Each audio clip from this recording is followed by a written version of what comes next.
안녕하세요. 목포대학교 나혜영입니다. 생기원 그리고 에너지팜스, 이산, 써니너스 그리고 여기 서울대학교 전청우 교수님 팀과 함께 진행했던 그 연구의 결과를 말씀드리겠습니다. 여기 있는 그림은 이제 폭염의 일수입니다. 한국의 폭염의 일수가 앞으로 점점 증가할 거라는 거죠. 이런 폭염들이 농산물의 가격이라든가 안정적인 생산을 할 수 없게 만들고 있고요. 그래서 이제 계절별 농산물의 가격들이 굉장히 변동이 심하다는 거죠.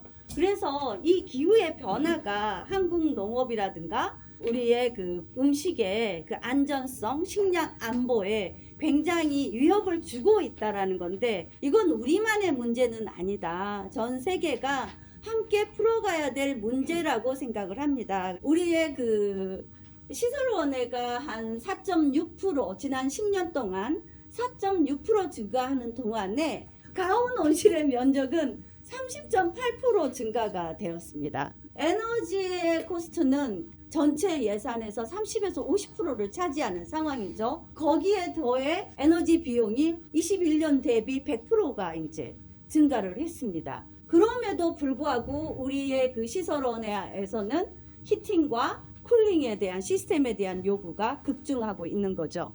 난방과 냉방에 대한 수요는 연중 공급을 필요하는 우리들에게 굉장히 큰 지금 가격의 변동 뭐 이런 것들을 가져오는 거죠. 이러한 상황에서 우리는 이제 온실 냉방 부하를 경감시키는 그런 기술들, 하이브리드 냉난방 기술을 개발하려고 우리 팀들이 다 모였었습니다. 우리의 시스템은 개별적으로 사용이 가능하게 만들었고요. 히트펌프, 타켓 쿨링 앤 냉난방.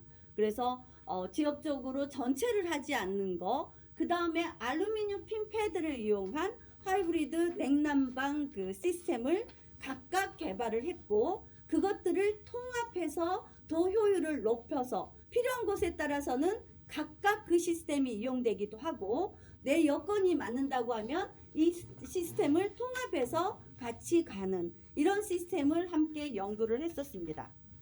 그래서 제일 먼저 하이브리드 냉난방 그 익스체인지 패드, 그러니까 쉽게 저희는 초친수 알루미늄 패드라고 하는데요. 그것들을 이제 공정 효율성을 높이고자 하는 실험을 했습니다. 그래서 결국에 우리 팀의 그 생견에서 만든 거는 워터 스프레이와 그다음에 팬을 그 장착시킨 그 하우징 컴포넌트를 개발을 했습니다. 그래서 이것들을 개발된 랩 스케일의 모듈을 가지고 평가하기 위한 시스템을 만들었고, 거기에서는 성능 평가가 뭐 증발 냉각, 냉난방 성능 뭐 이런 것들을 기존에 있는 냉난방 그 시스템과 초친수 쿨링 패드가 적용된 그 시스템을 비교하면서 이것들을 성능 평가를 수행하였습니다. 그 결과를 보면 강제 냉방과 강제 난방에 있어서는 큰 차이를 보이지는 않았고요. 그런데 이제 증발 냉각 쪽에서는 그 효과가 한 10kW 정도 그 효율이 훨씬 높은 것을 확인했습니다. 이런 데이터들을 기반으로 해서 다시 제작한 게 이제 풀스케일 단위를 이제 만들었고요. 그걸 가지고 이제 최적 조건을 찾았고, 그 최적 조건에 따라서 또 효율이 높은 이제 하이브리드 초친수 냉난방 그 패드를 개발을 했습니다. 그래서 좌측에 보이는 게 복합 열원을 이용해서 히트펌프를 조절하는 시스템이고요. 이거는 이제 실증하는 목포대학교에 장착되어 있는 자료입니다. 처음에 저희가 했던 게 이제 목포대에서도 근권부 냉난방을 했었고요. 또 서울대에서는 조금 더 이것들을 세분화해서 근권부 냉난방을 실시를 했습니다. 그래서 목포대에서 했었던 것들은 뭐냐면 이 양액의 온도를 조절해서 겨울에는 좀 따뜻하게, 여름에는 좀 시원하게 이렇게 냉방을 주면서 각 기온별로 20도, 25도 지상부 온도를 좀 조절하면서 더울 때 근권부 냉방을 할 때 어떤지, 추울 때 근권부 냉난방을 할 때 어떤지에 대한 것을 연구하기 위해서 일단 그 양액의 온도를 조절하면서 공급을 하는 연구를 했습니다. 그 결과 토마토 같은 경우는 그 근권부 온도가 한 20도에서 25도일 때 그 묘가 아주 좋았고요. 그리고 파프리카와 상추인 경우에는 조금 온도가 달랐습니다. 25도에서 이제 30도로 유지되었을 때 그 생육이 좋은 것을 확인하였습니다. 이렇게 연구된 것들을 아트팜이라는 크고 그 상업용 온실에서 이것들을 이제 실증을 했는데 온도를 조절했을 때 그때 식물체의 반응이 훨씬 그 좋은 것을 확인을 했습니다.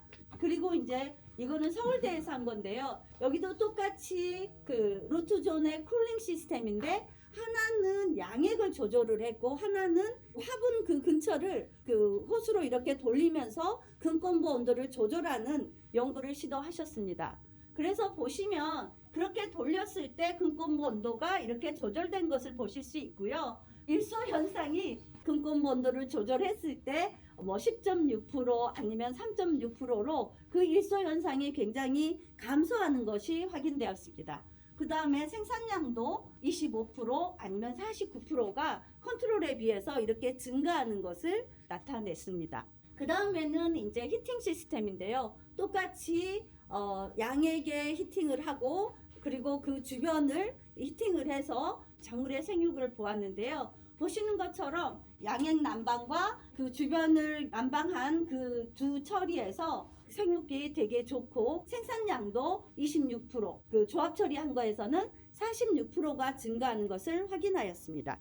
그 필요한 그 열을 감지하는 그 부분에 쿨링을 시키면서 화분화가 어떻게 되는지를 조사했고요. 그 조사한 것들은 이제 단계를 나눴습니다. 이 발달되는 정도를 단계를 나눠서 이렇게 처리를 했을 때 어느 단계로 가는지를 조사했는데 전혀 그 쿨링을 하지 않는 거, 그 다음에 10도 처리한 거, 15도, 20도 이렇게 처리를 했는데 한 4주째 되었을 때 10도와 15도로 관부에 그 온도를 처리했을 때 보면 화분화가 진전이 좀 빨리 되는 것을 확인하였고 6주까지 되었을 때는 이것들이 휴면으로 들어가는 것을 확인했습니다.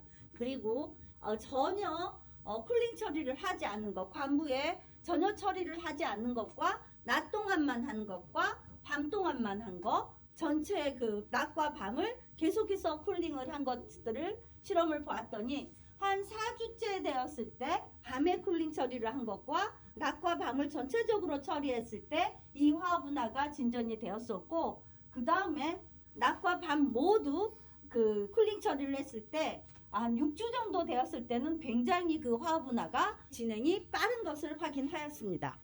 그리고 이제 저희가 그 3년 동안 실험을 하면서 시스템을 개발하고 그것들을 그 실증을 하고 이런 시스템이 설치된 곳에서의 에너지가 어느 정도 감소 세이빙 될 수 있었는지에 대한 실험을 하면서 온도 모니터링을 했었습니다. 저 위에는 기존의 온실에서 우리가 개발한 시스템을 얹지 않았을 때의 온도 모니터링이고요. 여기는 이제 우리가 개발한 시스템이 여기에 이제 이 온실에 다 들어가 있는데 그걸 했을 때 온도가 모니터링 되는 거고요.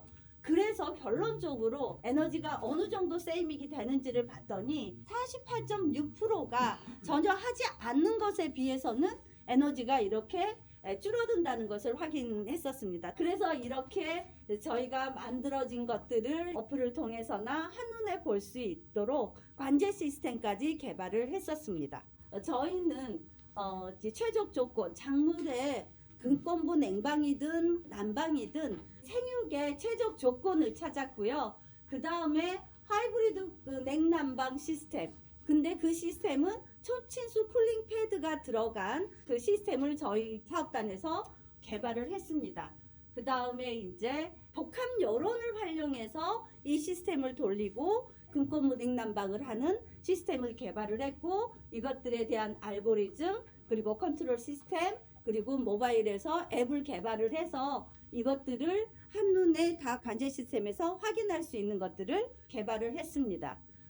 이 사진은 지금 현재 개발된 근권부 냉난방 시스템이 들어가 있는 사진입니다. 이거는 처음에 한번 이 시스템을 얹고는 이후에 다른 그 농장까지 다 확대를 해서 설치를 한 그 사진입니다. 그래서 겨울에 이 식물체들이 근권부 온도를 맞춰줌으로써 식물체의 반응 그리고 양액을 흡수하는 반응이 조금 달라지더라. 이제 이런 것들을 확인을 해서 얘네들이 온도에 따라서 어떻게 반응하는지를 보고 올해부터는 이제 이런 시스템이 들어갔을 때의 흡수 양상 이제 이런 것들을 지금 확인하는 연구를 수행하려고 지금 한국에서 시스템을 설치하고 있는 중입니다.